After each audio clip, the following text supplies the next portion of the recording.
towards providing livelihoods to the people and the promise towards protecting the environment. So as we discuss on this very important aspect for the global dairy industry, at the very onset, on behalf of all present here, on behalf of the entire global dairy industry, we would like to first thank the global charismatic leader, Honorable Prime Minister Modi, who has been a global beacon of change, transformation, adaptivity, someone who has been encouraging and promoting the traditional wisdom and knowledge, and at the same time, new technologies, innovations, and out-of-box thinking. He, ladies and gentlemen, has been a global crusader for economic, social, and environment sustainability. And under his dynamic leadership, today, India is marching ahead towards shaping a more inclusive, equitable, climate-sensitive, clean, green, Atmanirbhar growth for a happy, healthy, prosperous, and a globally competitive India. And as the entire dairy industry stands in letter and spirit with the Honorable Prime Minister's this vision and determination, on behalf of everyone, we would like to first thank, once again, let's, ladies and gentlemen, join in thanking the Honorable Prime Minister in leading this summit here. And may I request our Honorable Minister, Shri Purushottam Rupala ji, to kindly felicitate the Honorable Prime Minister with a shawl on behalf of everyone present here. And presenting this very special memento to the Honorable Prime Minister. This memento, ladies and gentlemen, is of the Iron Man of India, Sardar Vallabhbhai Patel, who set India on the Milky Way. In fact, he advocated the farmers for setting up the cooperatives, and the cooperatives setting up their plants. The seeds which he sowed, we are reaping the fruits today. So let's begin, ladies and gentlemen, this summit as per our Indian traditions and customs by invoking the blessings of the Supreme Power. And for that we have the 4 students from Gurukul who are going to be rendering the Swasti Vachan.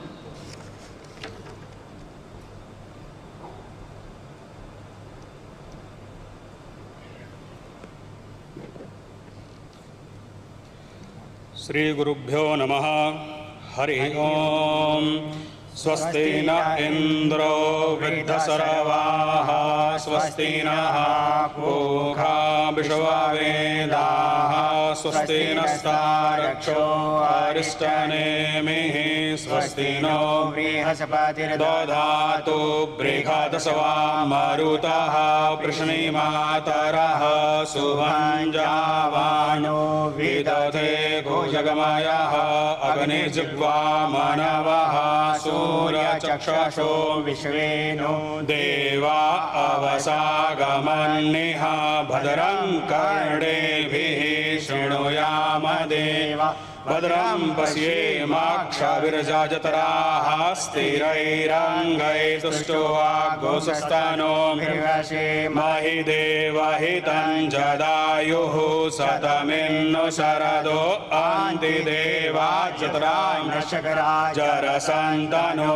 Namma Putraso Jatara Pitaro Bhavanti Mano Madhyari Rikata Yurganto Aditirjau Raditi Antarikshamadir Mata Sapita Saputraha Vishwe Deva Aditihi Panchajana Aditirjatam Aditirjanatavam Payaha Prithvyam Paya Kadiko Payo Divyantarikshe Payodhaha Payasavatihi Pradishaha Santumayamma Sarvebhyo Namo Namaha.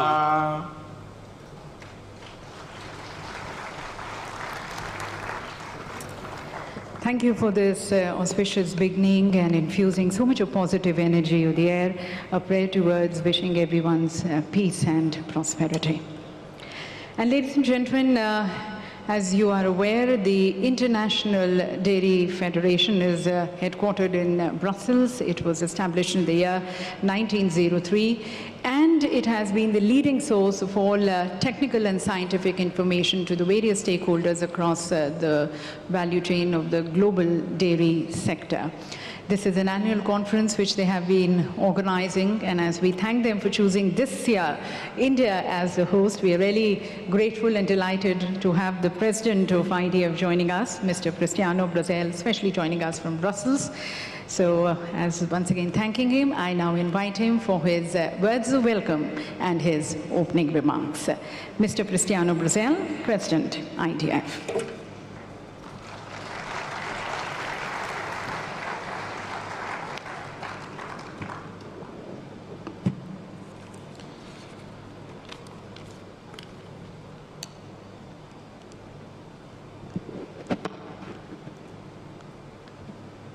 माननीय प्रधान मंत्री महोदय, इस diary शिखर सम्मेलन में आपकी गरिमाही उपस्थिति हमारे लिए गर्व की बात है। आपका बहुत बहुत धन्यवाद।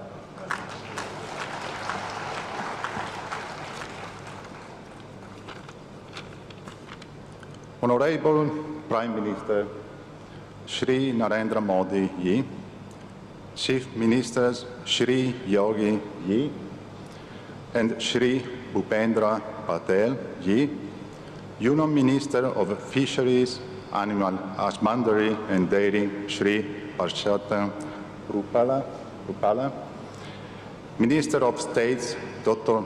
Balia and Dr. Murugan, President of Indian National Committee and the Secretary Shri Spang, and dear Minesh Shah, and officers of NDDB, our dear Indian hosts, international guests, ladies and gentlemen, welcome to the IDF World Dairy Summit 2022. This is not ordinary opening.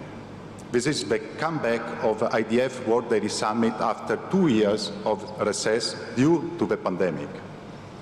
This full auditorium, the extraordinary exhibition center, the quality of the crop program, panelists and public speak out about the unequal recovery capacity and resilience of the global dairy sector.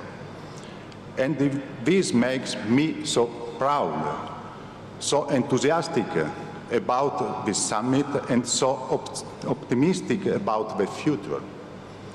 I hinted it before, but now I'm sure our sector, all of you here present, are capable to overcome any obstacle, no matter how hard and challenging it is, and not only survive, but become even stronger.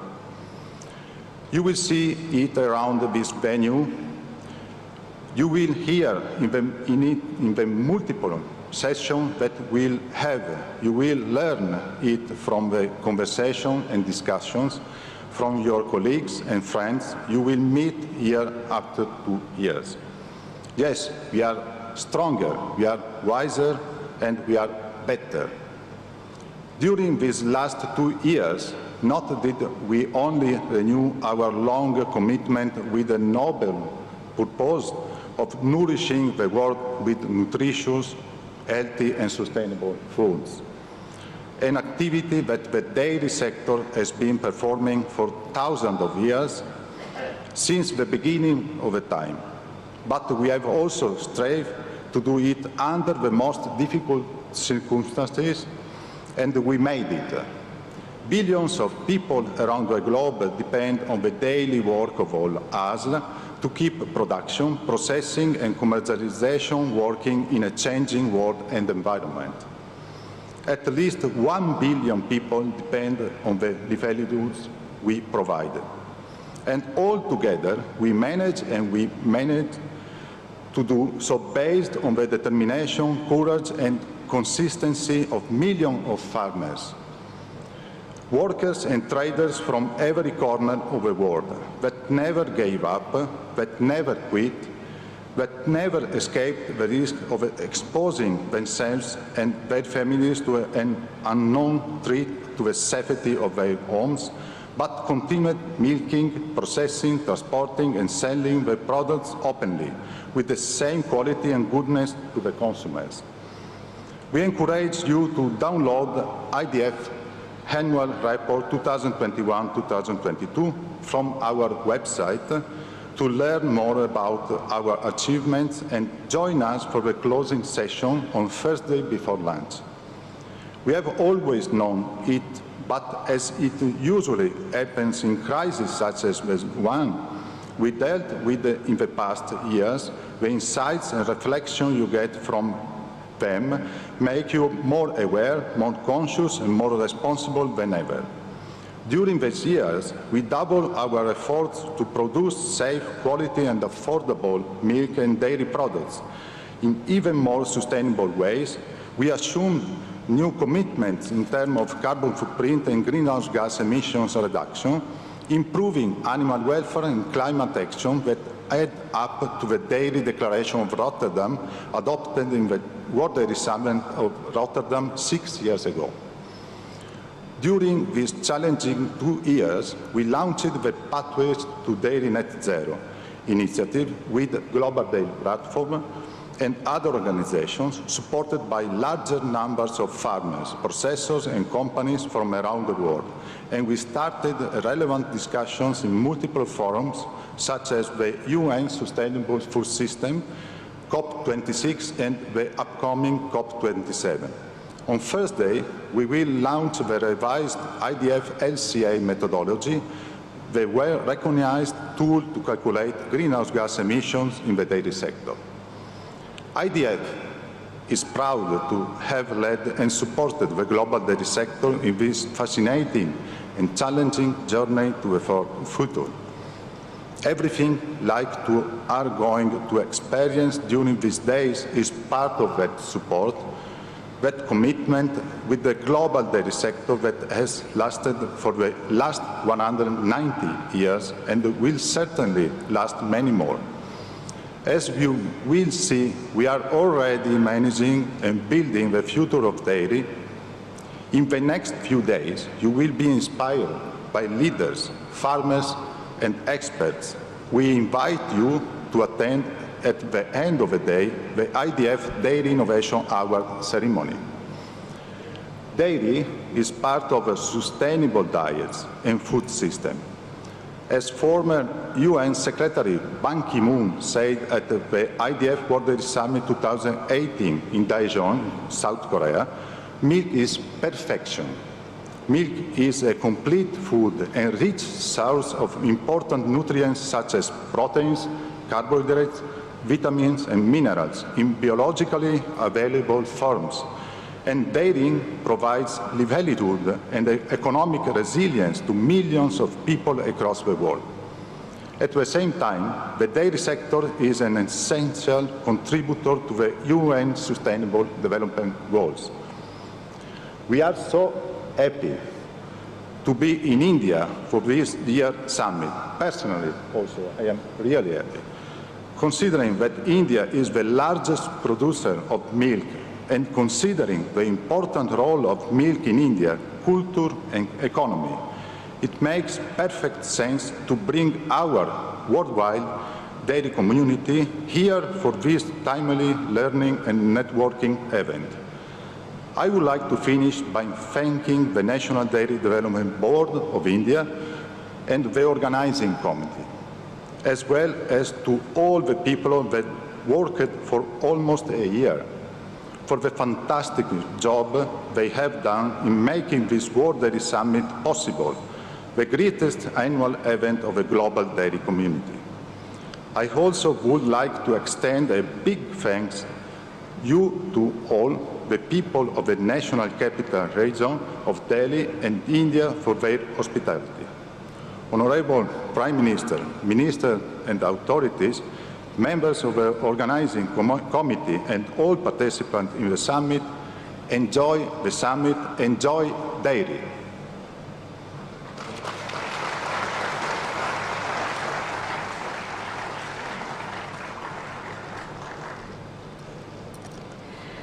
Thank you, sir, for your insights into this conference and the promise which this conference brings. And as you mentioned, the last 2 years have been really challenging for everyone because of the COVID. But if you see, the Indian dairy sector has continued to grow at an astounding rate. If we talk about our milk production, growing at 6% as against 2% of the global industry. And this happens in spite of the VUCA effect, the volatility, uncertainty, complexity, and ambiguity casted by the COVID. The Indian dairy sector has exhibited a very resilient growth. So growing and going forward, going ahead for more sustainable and resilient growth of the sector, we now invite the views and the guidance of our Honorable Minister of Fisheries, Animal Husbandry and Dairy, Shri Purushottam Rupala ji. I request and invite the Honorable Minister for his address.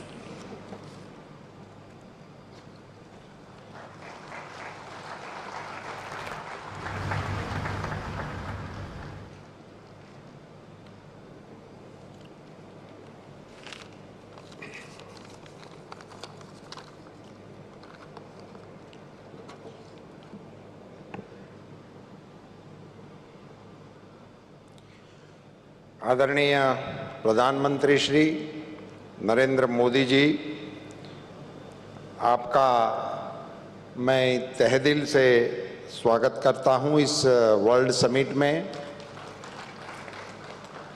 World dairy summit 2022 48 साल के बाद भारत में आयोजित हो रहा है और world summit में विश्व के सबसे लोकप्रिय नेता के रूप में हमारे प्रधानमंत्री श्री इस कार्यक्रम में मौजूद है। ये इस वर्ल्ड स्तर के मेले के लिए बहुत ही एक उपयुक्त संदेश आज यहाँ से होने वाला है। मंच पर विराजमान उत्तर प्रदेश के यशस्वी मुख्यमंत्री श्रीमान योगी आदित्यनाथ जी, मंत्रिमंडल में मेरे दोनों सहयोगी डॉक्टर बालियान जी, डॉक्टर मुरुगन जी, हमारे सांसद श्रीमान Sharma ji, world dairy federation के आदरणीय अध्यक्ष ब्राजीलिया, हमारे वर्ल्ड फेडरेशन के डीजी मिसेस कैरोलिना, हमारे सचिव महोदय स्वैन जी, इस सारे कार्यक्रम का आयोजन करने का जिम्मा जिनके कंधों पे हैं, हमारे एनडीडीबी के चेयरमैन श्रीमान मिनेश जी, मंच पर विराजमान हमारे एक और भी सांसद महोदय हैं जो आज सूट पैंट में इधर आए हैं, डेयरी के मालिक के रूप में श्रीमान सागर जी, और सभी हमारे गणमान्य अतिथि and all the delegates from the abroad, I welcome all you from bottom of my heart. आप सभी का स्वागत है। आदरणीय प्रधानमंत्री जी, एक करीबन 50 साल के बाद जब समिट हो रहा है और जब 1974 में ये समिट यहाँ हुआ था, तब हमारा दूध का प्रोडक्शन 23 मिलियन था और आज जब हम इस समिट को कर रहे हैं तो 220 मिलियन टन यानी कि 10 गुना दूध की वृद्धि। और आपका जो स्लोगन है आत्मनिर्भर भारत का, जो 74 में दूध उत्पादन हो रहा था वो हमारी मांग के अनुरूप में कम था और आज हम एक्सपोर्ट करने की स्थिति में हैं। सो संपूर्ण आत्मनिर्भर अंग के रूप में आज आप यहाँ इस समिट की अध्यक्षता कर रहे हैं, बड़े गरिमा का विषय है। सब इस डेयरी का थीम है dairy for nutrition and livelihood, nutrition के लिए और रोजगारी के लिए, अपनी चलाने के लिए, अपना जीवन यापन चलाने के लिए डेयरी का क्या प्रयोजन है, उसी पर ये थीम पर ये समिट का आयोजन किया गया है। मैं आपकी जानकारी के लिए बताना चाहूँगा सर, इसमें 24 जैसे सेशन होंगे, जिसमें अलग अलग एक्सपर्टीज के द्वारा मार्गदर्शन दिया जाएगा, पैनल डिस्कशन होगा। 156 लोग इसमें अपनी बात रखेंगे, 156 लोग अपनी बात रखेंगे। इसमें से 89 लोग एब्रोड से आने वाले हैं, वो अपना विषय यहाँ रखेंगे। इसके जरिए मैं ये जताना चाहता हूँ कि हमारे देश के जो डेलीगेट्स हैं, हमारे जो फार्मर्स हैं, उनको इन सारे एक्सपर्टीज के साथ अपनी बात को साझा करने का, समझने का, इंटरनेशनल गुड प्रैक्टिसेस को देखने का, समझने का बहुत सुंदर अवसर इस समिट के द्वारा हम मिल रहे हैं। हमारे देश में 8 करोड़ परिवार इस बिजनेस के साथ जुड़े हुए हैं, जो दूध उत्पादन के साथ जुड़े हुए हैं। हमारे देश में जो दूध उत्पादन होता है उसका मूल्य है 9.5 लाख करोड़। इतने मूल्य का दूध उत्पादन हम कर रहे हैं। मुझे सिर्फ इस अवसर का मौका लेते हुए ये ज़रूर बताना है कि आज़ादी के बाद हमारे देश के पशुपालन क्षेत्र को हमारे विजनरी प्रधानमंत्री श्री मोदी जी के द्वारा जो ऐतिहासिक गिफ्ट दी गई है, एक तो इस विभाग को स्वतंत्र बना दिए, स्वतंत्र बनाकर 3 गुना बजट एलोकेशन कर दिया।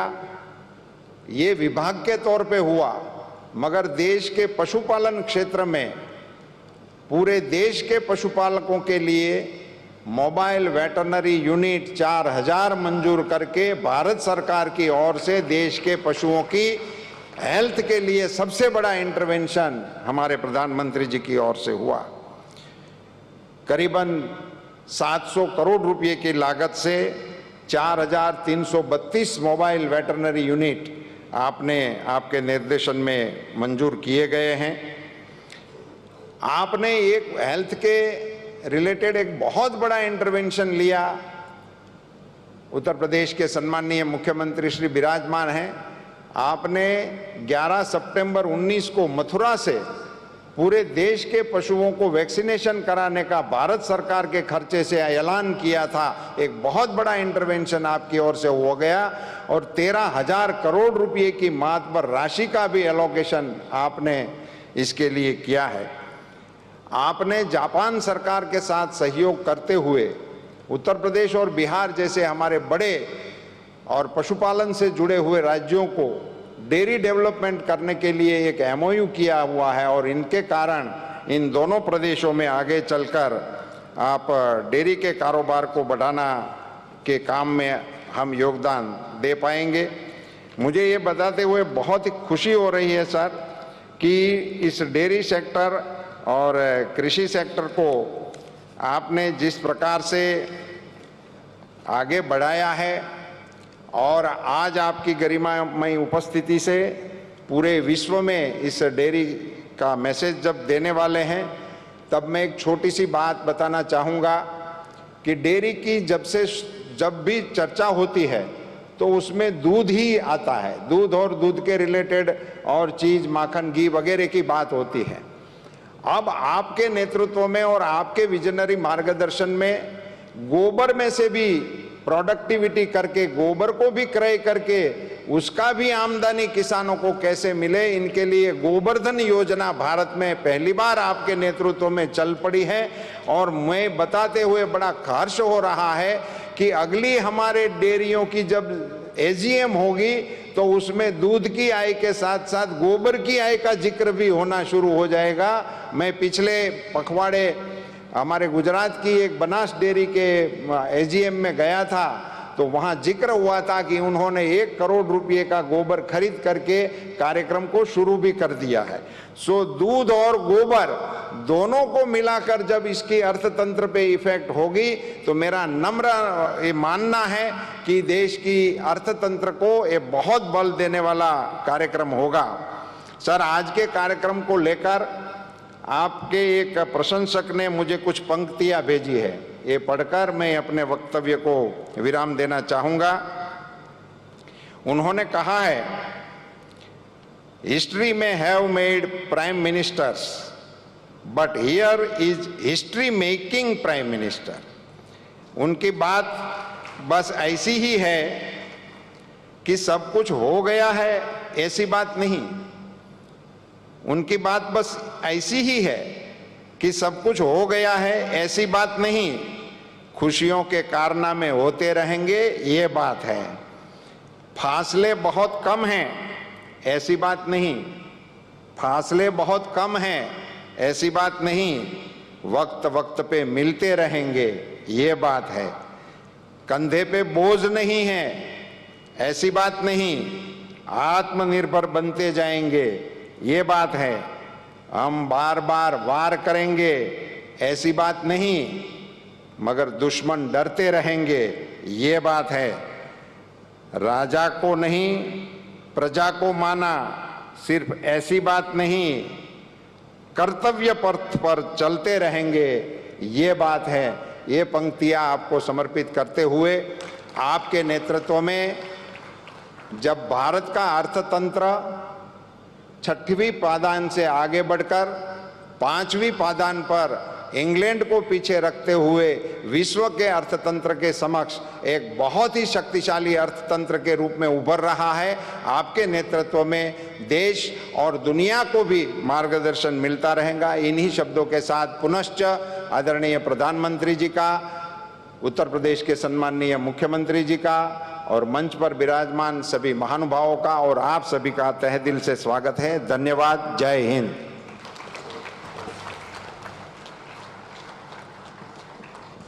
बहुत बहुत धन्यवाद माननीय मंत्री जी आपके उद्बोधन के लिए, और यहाँ पर उपस्थित सभी के जो भाव हैं, जो श्रद्धा है माननीय प्रधानमंत्री जी के लिए, उसे इन पंक्तियों के द्वारा यहाँ हमारे साथ साझा करने का बहुत बहुत धन्यवाद।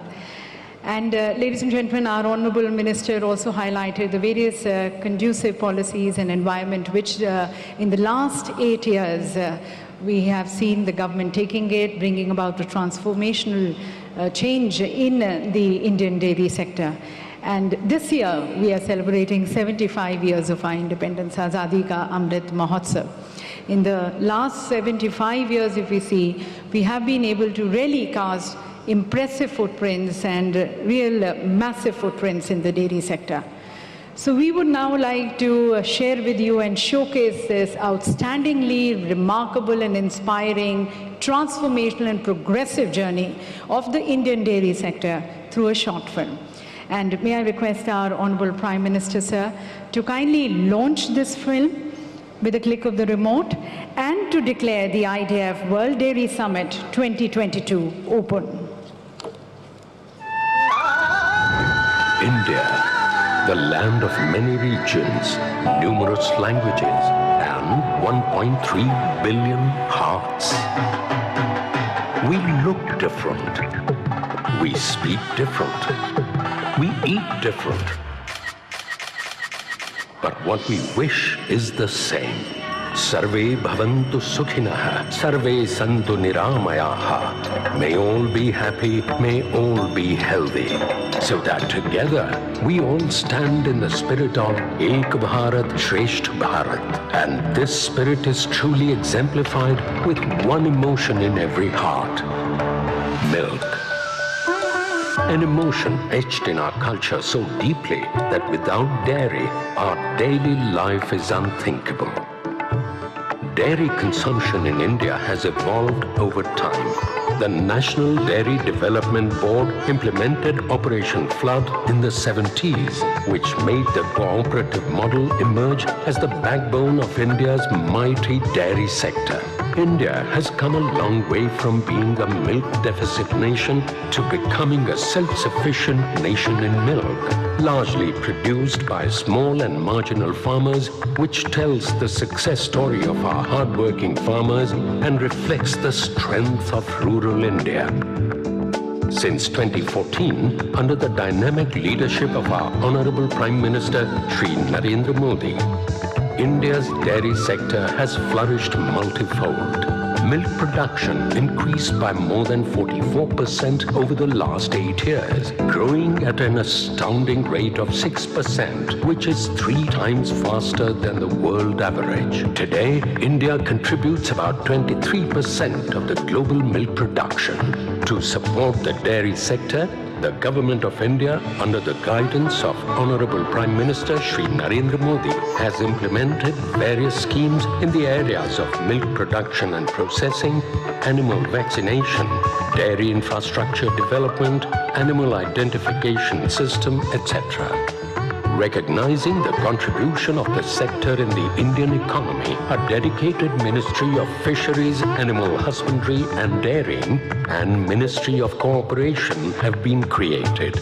India's Nari Shakti and the dairy sector flourished hand in hand, helping over 60 lakh women milk farmers of the country to achieve economic independence and secure the future for the next generation. Through innovation and transformation, dairy found its multiple forms with products like ice creams, sweets, chocolates, ghee and paneer. Dairy added delight and nutrition to the lives of many.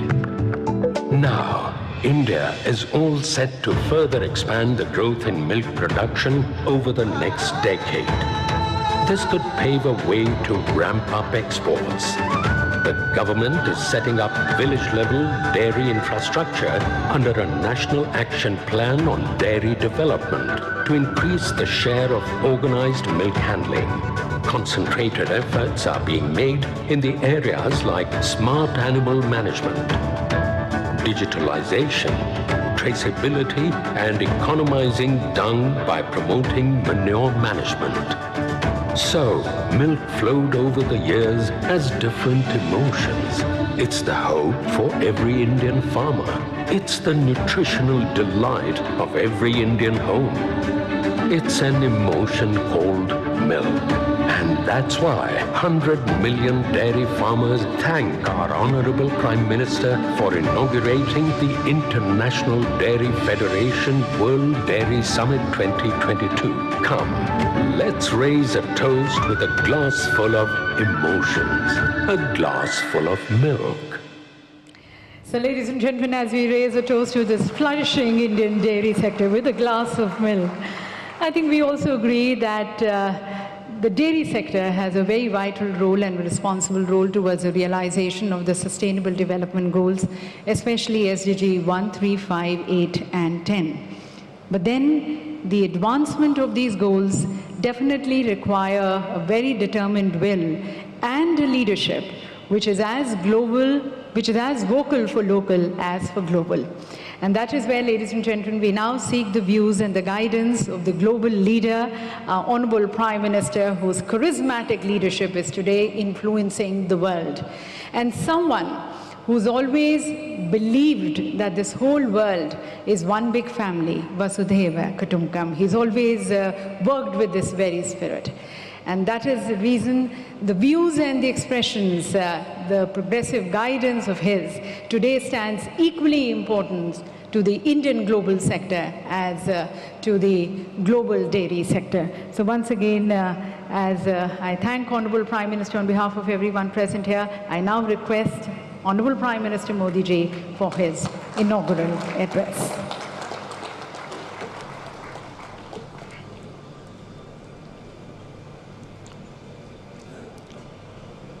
Uttar Pradesh के लोकप्रिय मुख्यमंत्री योगी आदित्यनाथ जी, केंद्रीय मंत्रिमंडल में मेरे सहयोगी श्री पुरुषोत्तम रूपाला जी, अन्य मंत्रीगण, सांसदगण, इंटरनेशनल डेयरी फेडरेशन के अध्यक्ष प्री बजाले जी, IDF के डीजी कैरोलिन एमन जी, यहाँ उपस्थित अन्य महानुभावी, देवी और सज्जनों, मुझे खुशी है कि आज डेयरी सेक्टर के दुनिया भर के एक्सपर्ट्स और इनोवेटर्स भारत में एकजुट हुए हैं। मैं वर्ल्ड डेयरी समिट में अलग अलग देशों में, अलग अलग देशों से आए हुए सभी महानुभावों का भारत के कोटि कोटि पशुओं की तरफ से, भारत के कोटि कोटि नागरिकों की तरफ से भारत सरकार की तरफ से हृदय से बहुत बहुत स्वागत करता हूं। डेयरी सेक्टर का सामर्थ्य न सिर्फ ग्रामीण अर्थव्यवस्था को गति देता है, बल्कि ये दुनिया भर में करोड़ों लोगों की आजीविका का भी प्रमुख साधन है। मुझे विश्वास है ये समिट आइडियाज, टेक्नोलॉजी, एक्सपर्टाइज और डेयरी सेक्टर से जुड़ी परंपराओं के स्तर पर एक दूसरे की जानकारी बढ़ाने और एक दूसरे से सीखने में बहुत बड़ी भूमिका निभाएगी। साथियों, आज का ये आयोजन ऐसे समय में हो रहा है जब भारत ने अपनी आजादी के 75 वर्ष पूरे किए हैं। ये भी संयोग है कि आज के इस आयोजन से भारत के 75 लाख से ज्यादा डेयरी किसान भी टेक्नोलॉजी के माध्यम से इस कार्यक्रम में हमारे साथ जुड़े हुए हैं। इस तरह की समिट के लिए और उसमें लास्ट माइल बेनिफिशियरी हमारे ऐसे ही किसान भाई बहन होते हैं। मैं वर्ल्ड डेयरी समिट में अपने किसान साथियों का भी स्वागत करता हूं, उनका अभिनंदन करता हूं। साथियों, पशुधन और दूध से जुड़े व्यवसाय भारत की हजारों वर्ष पुरानी संस्कृति का अभिन्न हिस्सा रहा है। हमारी इस विरासत ने भारत के डेयरी सेक्टर को कुछ विशेषताओं से सशक्त कर दिया है। इस समिट में दूसरे देशों से जो एक्सपर्ट आए हैं, मैं उनके सामने इन विशेषताओं का विशेष रूप से उल्लेख करना चाहता हूं। साथियों, विश्व के अन्य विकसित देशों से अलग भारत में डेयरी सेक्टर की असली ताकत छोटे किसान है। भारत के डेयरी सेक्टर की पहचान मास प्रोडक्शन से ज्यादा प्रोडक्शन बाय मासिस की है। भारत में डेयरी सेक्टर से जुड़े अधिकांश किसानों के पास या तो एक पशु है, 2 है या 3 पशु है। इन्हीं छोटे किसानों के परिश्रम और उनके पशुधन की वजह से आज भारत पूरे विश्व में सबसे ज्यादा दुग्ध उत्पादन करने वाला देश है।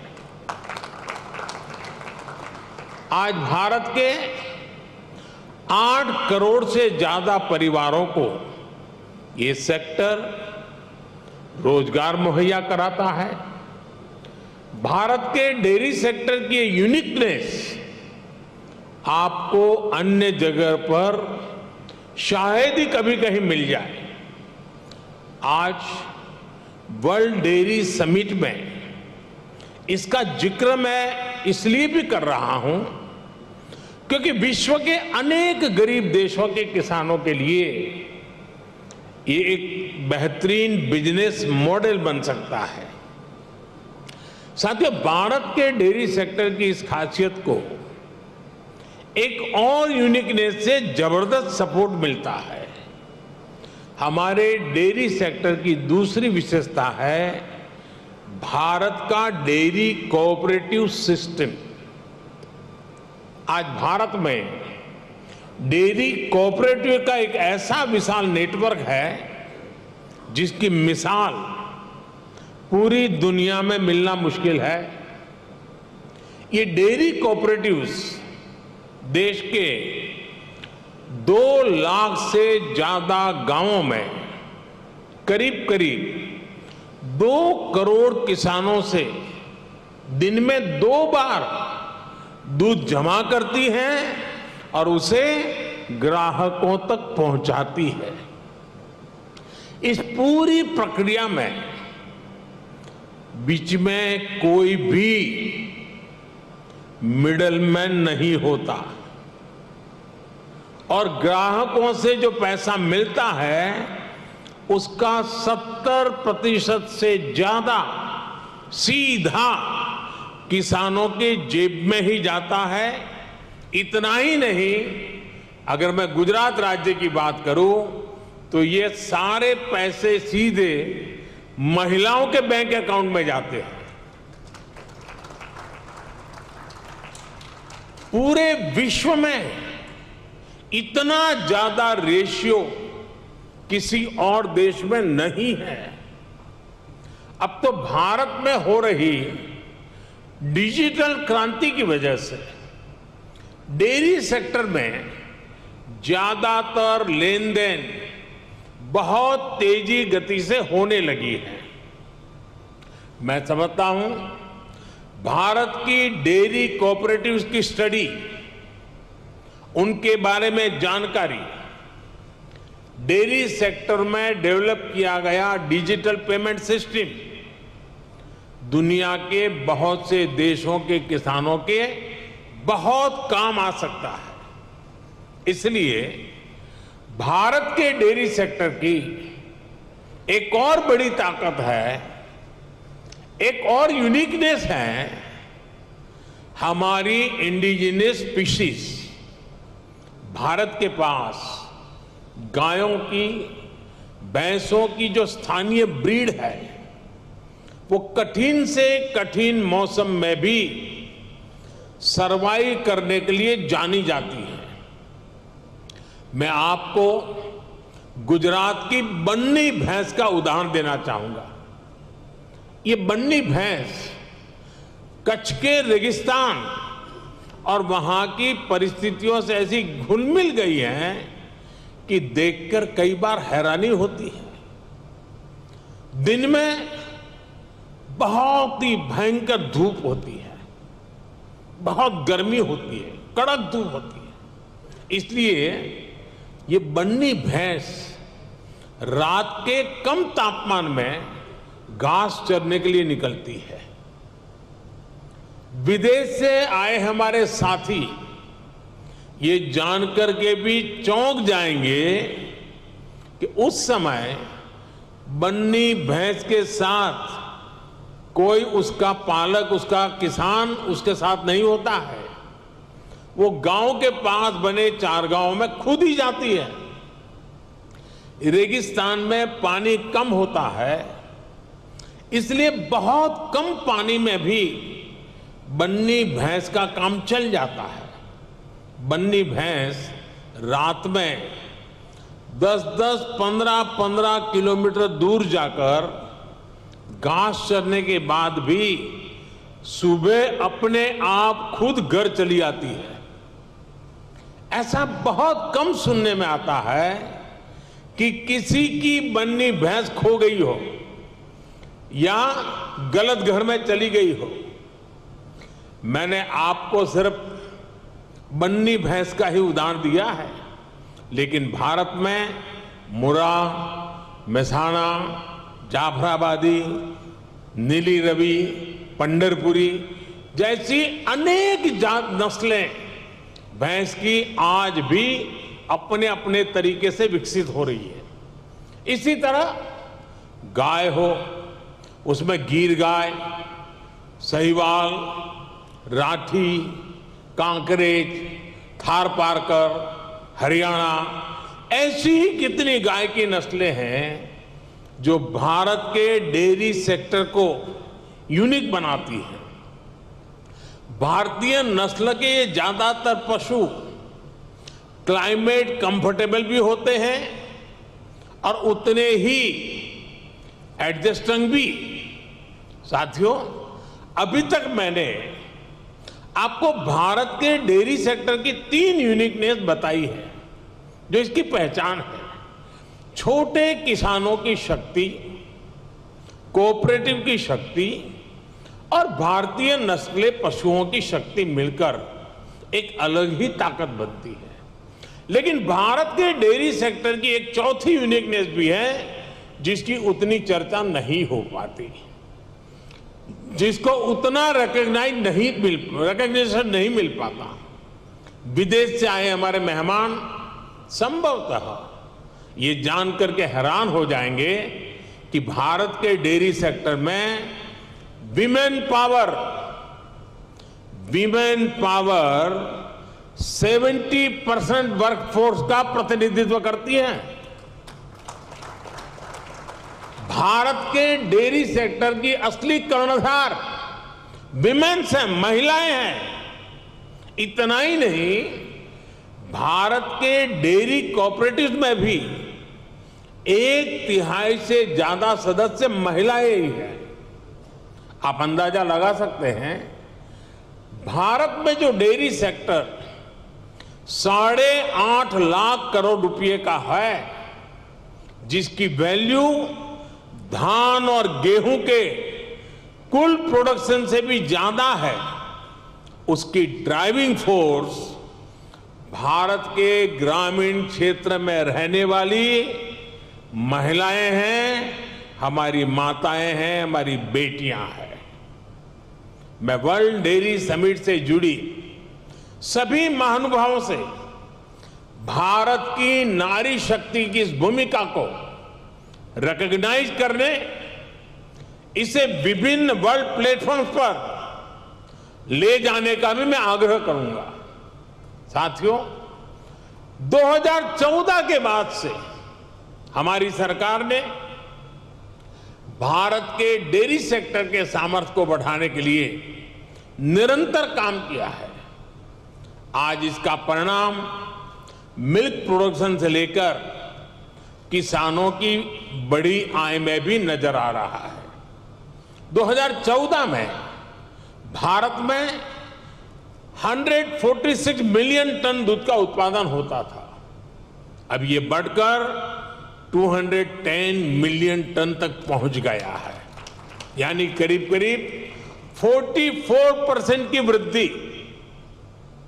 आज पूरे विश्व में मिल्क प्रोडक्शन 2% की रफ्तार से बढ़ रहा है, जबकि भारत में इसकी रफ्तार 6% से भी ज्यादा है।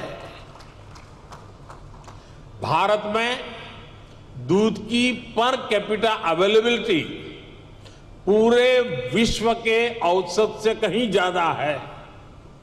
बीते 3-4 वर्षों में ही भारत के छोटे किसानों ने बैंक खातों में हमारी सरकार ने करीब 2 लाख करोड़ रुपए सीधे ट्रांसफर किए हैं। इसका बहुत बड़ा हिस्सा डेयरी सेक्टर से जुड़े किसानों के खातों में भी आया है। साथियों, आज हमारा फोकस देश में एक संतुलित डेयरी इकोसिस्टम के निर्माण पर है। एक ऐसा इकोसिस्टम जिसमें हमारा ध्यान दूध और उससे जुड़े उत्पादों की क्वालिटी पर तो है ही, बल्कि दूसरी चुनौतियों के समाधान पर भी है। किसान को अतिरिक्त आय, गरीब का सशक्तिकरण, स्वच्छता, केमिकल फ्री खेती, क्लीन एनर्जी और पशुओं की केयर, ये सभी आपस में जुड़े हुए हैं। यानी हम डेयरी सेक्टर को, पशुपालन को भारत के गांवों में ग्रीन और सस्टेनेबल ग्रोथ का बहुत बड़ा माध्यम बना रहे हैं। राष्ट्रीय गोकुल मिशन, गोवर्धन योजना, डेयरी सेक्टर का डिजिटाइजेशन और पशुओं का यूनिवर्सल वैक्सीनेशन, इसी दिशा में हो रहे प्रयास है। इतना ही नहीं, भारत ने जो सिंगल यूज प्लास्टिक बंद करने का जो अभियान चलाया है, वह एनवायरमेंट की दृष्टि से तो महत्व का है ही, लेकिन जो भी जीव दया में विश्वास करते हैं, जो पशुधन में उसके कल्याण में विश्वास करते हैं, उनको मालूम है कि प्लास्टिक पशुओं के लिए कितना खतरनाक बनता जा रहा है, गाय और भैंस के लिए कितना खतरनाक बनता जा रहा है। उस सिंगल यूज प्लास्टिक को भी बंद करने का, खत्म करने का हमने बहुत लगातार प्रयास आरंभ किया है। साथियों, भारत के डेयरी सेक्टर का जितना बड़ा स्केल है उसे साइंस के साथ जोड़कर और विस्तार दिया जा रहा है। भारत डेयरी पशुओं का सबसे बड़ा डेटाबेस तैयार कर रहा है। डेयरी सेक्टर से जुड़े हर पशु की टैगिंग हो रही है। आधुनिक टेक्नोलॉजी की मदद से हम पशुओं की बायोमेट्रिक पहचान कर रहे हैं। हमने इसे नाम दिया है पशु आधार। पशु आधार के जरिए पशुओं की डिजिटल आइडेंटिफिकेशन की जा रही है, जिससे उनकी सेहत पर नजर रखने के साथ साथ डेयरी प्रोडक्ट से जुड़े मार्केट को विस्तार देने में मदद मिलेगी। साथियों, आज भारत का बहुत बड़ा फोकस पशुपालन के क्षेत्र में उद्यमशीलता को, एंटरप्राइज को बढ़ावा देने पर भी है। डेयरी सेक्टर से जुड़े छोटे किसानों की ताकत को हम फार्मर प्रोड्यूसर ऑर्गेनाइजेशंस और महिलाओं के सेल्फ हेल्प ग्रुप के माध्यम से एकजुट कर रहे हैं। इनको बड़ी मार्केट फोर्स बना रहे हैं। अपने युवा टैलेंट का उपयोग हम एग्रीकल्चर और डेयरी सेक्टर्स में स्टार्टअप्स के निर्माण में भी कर रहे हैं। आपको ये जानकर भी अच्छा लगेगा कि भारत में बीते 5-6 साल में एग्रीकल्चर और डेयरी सेक्टर में 1000 से अधिक स्टार्टअप्स बने हैं। साथियों, भारत किस तरह अनोखे प्रयास कर रहा है उसका एक उदाहरण गोबर धन योजना भी है। अभी हमारे रूपाला जी ने गोबर का इकोनॉमी में बढ़ता महत्व का वर्णन किया था। आज भारत में पशुओं के गोबर से बायोगैस और बायो सीएनजी बनाने का एक बहुत बड़ा अभियान चल रहा है। हमारी कोशिश है कि डेयरी प्लांट्स अपनी जरूरत की अधिकतर बिजली गोबर से ही पूरी करें। इससे किसानों को गोबर का भी पैसा मिलने का रास्ता बन रहा है। इस प्रक्रिया में जो ऑर्गेनिक खाद बनती है उससे किसानों को खेती के लिए एक सस्ता माध्यम मिल जाएगा। इससे खेती की लागत भी कम होगी और मिट्टी भी सुरक्षित रहेगी। भारत में आज नेचुरल खेती पर, नेचुरल फार्मिंग पर भी अभूतपूर्व बल दिया जा रहा है, जिसमें पशुओं की बहुत बड़ी भूमिका है। साथियों, मैं अक्सर कहता हूं कि खेती में मोनोकल्चर ही समाधान नहीं है, बल्कि विविधता बहुत आवश्यकता है। ये पशुपालन पर भी लागू होता है। इसलिए आज भारत में देसी नस्लों और हाइब्रिड नस्लों दोनों पर ध्यान दिया जा रहा है। इससे जलवायु परिवर्तन से होने वाले नुकसान की आशंकाओं को भी कम किया जा सकेगा। साथियों, एक और बड़ा संकट पशुओं को होने वाली बीमारियों का है। पशु जब बीमार होता है तो एक किसान के जीवन को प्रभावित करता है, उसकी आय को प्रभावित करता है। ये पशुओं की क्षमता, उसके दूध और इससे जुड़े दूसरे उत्पादों की क्वालिटी पर भी असर डालता है। इसलिए भारत में हम पशुओं के यूनिवर्सल वैक्सीनेशन पर भी बल दे रहे हैं। हमने संकल्प लिया है कि 2025 तक हम 100% पशुओं को फूट एंड माउथ डिसीज और ब्रुसेलोसिस की वैक्सीन लगाएंगे। हम इस दशक के अंत तक इन बीमारियों से पूरी तरह से मुक्ति का लक्ष्य लेकर चल रहे हैं। साथियों, आज आपके बीच चर्चा करते हुए मैं डेयरी सेक्टर के सामने आई सबसे ताजा चुनौती का भी जिक्र करूंगा। पिछले कुछ समय में भारत के अनेक राज्यों में लंपी नाम की बीमारी से पशुधन की क्षति हुई है। विभिन्न राज्य सरकारों के साथ मिलकर केंद्र सरकार इसे कंट्रोल करने की पुरजोश कोशिश कर रही है। हमारे वैज्ञानिकों ने लंपी स्किन डिसीज की स्वदेशी वैक्सीन भी तैयार कर ली है। वैक्सीनेशन के अलावा जांच में तेजी लाकर पशुओं की आवाजाही पर नियंत्रण रखकर उस बीमारी को काबू करने की कोशिश की जा रही है। साथियों, पशुओं का वैक्सीनेशन हो या फिर दूसरी टेक्नोलॉजी, भारत पूरी दुनिया के डेयरी सेक्टर में कंट्रीब्यूट करने के लिए और सभी साथी देशों से सीखने के लिए हमेशा तत्पर रहा है। भारत ने अपने फूड सेफ्टी स्टैंडर्ड्स पर भी बहुत तेजी से काम किया है। आज भारत लाइव स्टॉक सेक्टर के लिए एक ऐसे डिजिटल सिस्टम पर काम कर रहा है जो इस सेक्टर की एंड टू एंड एक्टिविटीज को कैप्चर करेगा। इससे इस सेक्टर में सुधार के लिए जरूरी सटीक जानकारी मिल पाएगी। ऐसी ही अनेक टेक्नोलॉजी को लेकर जो काम दुनिया भर में हो रहे हैं, उसको ये समिट अपने सामने रखेगी। इससे जुड़ी एक्सपर्टाइज को हम कैसे शेयर कर सकते हैं, इसके रास्ते सुझाएगी। मैं डेयरी इंडस्ट्री के ग्लोबल लीडर्स को भारत में डेयरी सेक्टर को सशक्त करने के अभियान में शामिल होने के लिए आमंत्रित करता हूं। मैं इंटरनेशनल डेयरी फेडरेशन की भी उनके बेहतरीन काम और योगदान के लिए प्रशंसा करता हूं। आप सभी का, जो विदेश से आए हुए मेहमान का, मैं फिर से स्वागत करता हूं, उनका अभिनंदन करता हूं।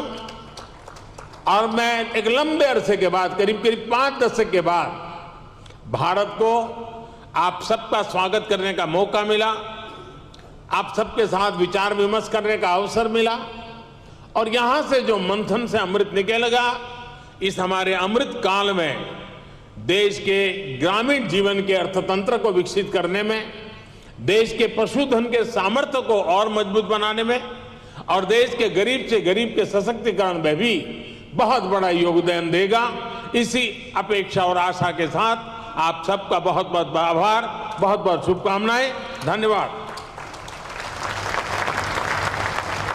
Thank you, Honorable Prime Minister, sir, for your very inspiring and motivating address and guiding the entire global dairy industry. Thanking the Honorable Prime Minister for sharing also his experiential views, which comes from his working also at the grassroots level.